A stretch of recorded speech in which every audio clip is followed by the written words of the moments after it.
5% of your diet. Open your palm, everyone open their palms.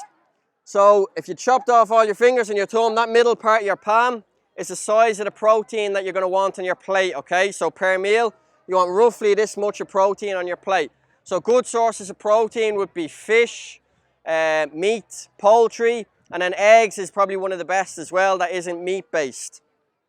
So again, like I said, between 30 and 45% of your daily diet is going to be predominantly protein, so it helps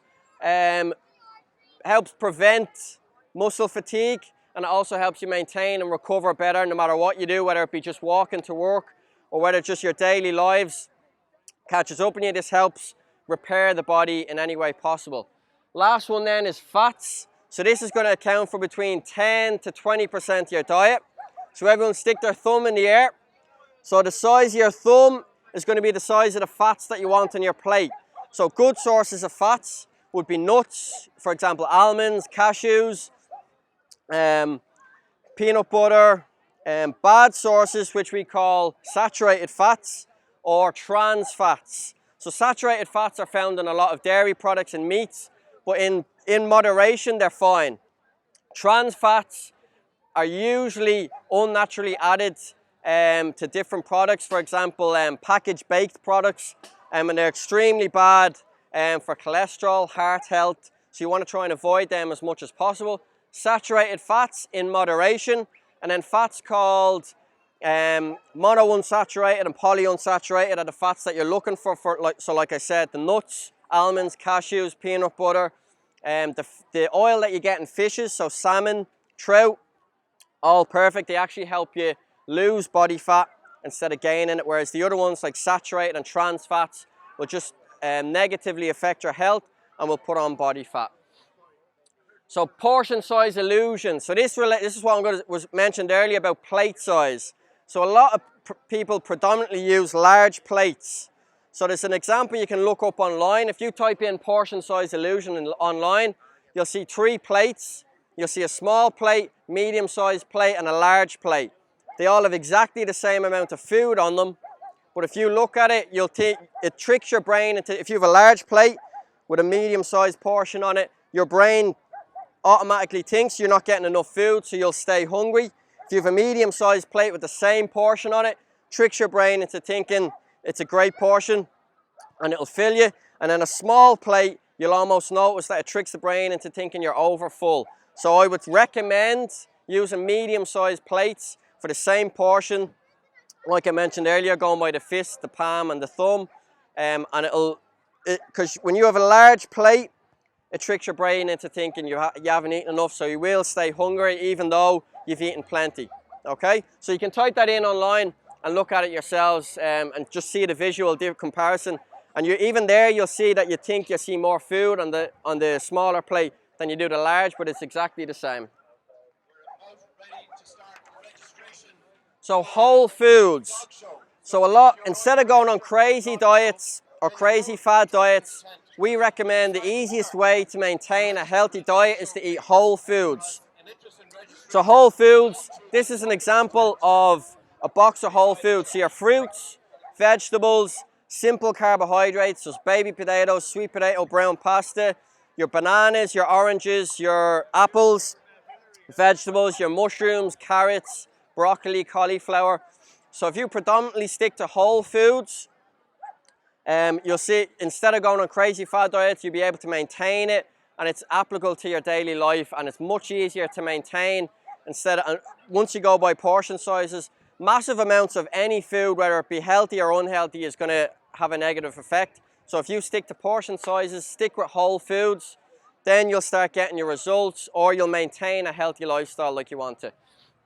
So the benefits of whole foods. So there's been hundreds of studies done on the effects of whole foods on your diet and your health, and they all link to reduced risk with cardiovascular disease, reduced risk in many forms of cancer, and then also reduced risk in type 2 diabetes. Okay? Now I'm going to move on to 5 myths. So these are the most common myths that are in the fitness industry or in nutrition that people pass on through word of mouth and things like that. So the first one is, first myth, limit fruits and veg because they have too much sugar in them. So you'll hear people say, some people saying in the fitness industry, sugars and vegetable, if they can't see anything wrong with your diet, they'll say sugar and vegetable, too much sugar in them, so reduce them down. Absolutely, completely the wrong thing to do. You get so many vitamins, minerals, and nutrients from the fruit and vegetable that the sugar is so low that it doesn't make any difference whatsoever. An example I'll give you is a full kilo bag of baby carrots has approximately 350 calories, as 2/3 of a Big Mac. So a kilo bag of baby carrots, the sugar content in that, added with the carbohydrates, adds up to about 350 calories, 2/3 of a Big Mac. So that just blows this myth out of the water completely. Second myth then, you need to eat 5 to 6 small meals a day. You'll hear some fitness enthusiasts telling you need to eat more to boost your metabolism. So therefore you're going to reduce the calories that you go into your body through expenditure. It all comes down to input, which is the food going into your body, and output, which is expenditure through rest. So the calories you burn through just resting through the day, and then exercise expenditure. So the calories you burn through exercise, whether it be walking, jogging, cycling, going to the gym, and so on. So you could eat 2 to 3 meals a day, so long as you're expending energy through rest and physical activity. Eating the amount of meals or frequency or timing of your meals makes absolutely no difference to your diet or health lifestyle whatsoever, okay? Next fitness myth then is avoid red meat as it is too high in saturated fat.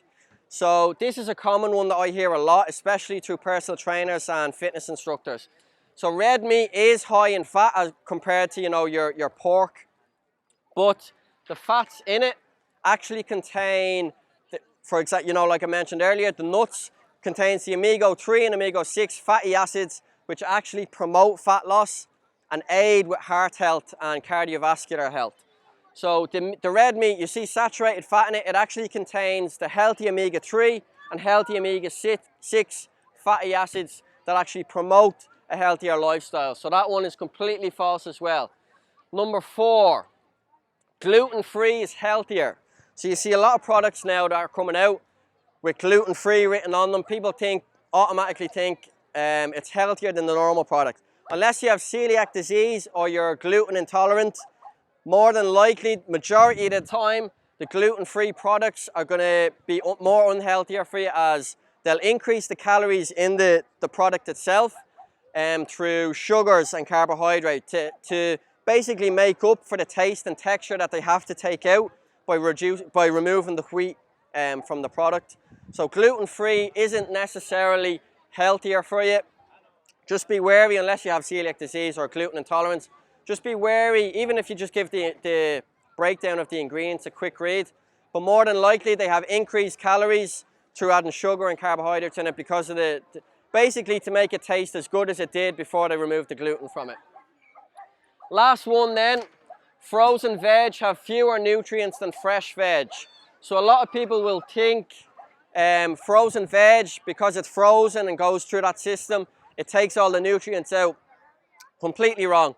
So when they pick the veg or pick the fruit, they pick it at its prime. So when it's fully packed, saturated with all the nutrients, vitamins and minerals in it, and it takes so little time for it to go through the process of them getting it frozen, that all those nutrients, vitamins and minerals stay in it. So when you unfreeze it and cook it, they're just as good as getting fresh. Another benefit of the frozen veg is it's cheaper as well. During winter time, prices go up for fruit and veg that are out of season. So buying the frozen veg is just as good as buying fresh veg or fruit, as all the minerals and nutrients are still inside. Okay? Last one then, just some quick takeaway points that I want you to try and remember. Again, this is on YouTube, so if you want, we can email it to you or text the link to you so you can quickly read over the few points. Portion control. So again, making sure closed fist for your carbohydrates on your plate. Open palm, so the middle part of your palm for your protein, and then thumb size for your fats on your plate. And then also remember plate sizes. So it's all about making this as easy as possible for you. So if you reduce if you have massive plates in the house, Reduce them to medium/small plates, and you'll feel yourself fuller with the same portion than you did if you have it on a large plate. It's all about tricking the brain, where subconsciously your brain thinks you've eaten more if you have it on a smaller plate as opposed to a large plate. Last one then, just the whole foods and the benefits. So try and remember to get as many whole foods into your diet as possible, all in moderation, of course. Even too much of healthy food will still add weight if you're eating too much of it. So portion control, all healthy whole foods. So the benefits: reducing cardiovascular disease, reducing the risks of most types of cancer, and reducing the risks of type 2 diabetes. Okay?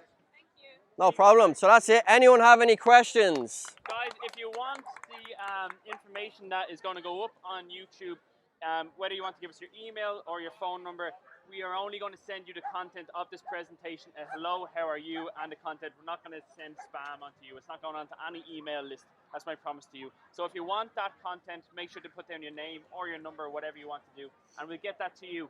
If anyone has any questions, ask away. Neville now just wants to have a quick word. He's going to be doing a magic show, so the mats that you have, make sure you pick it up, hold on to it, bring it over, and set it down for the front row seats. Magic show over here.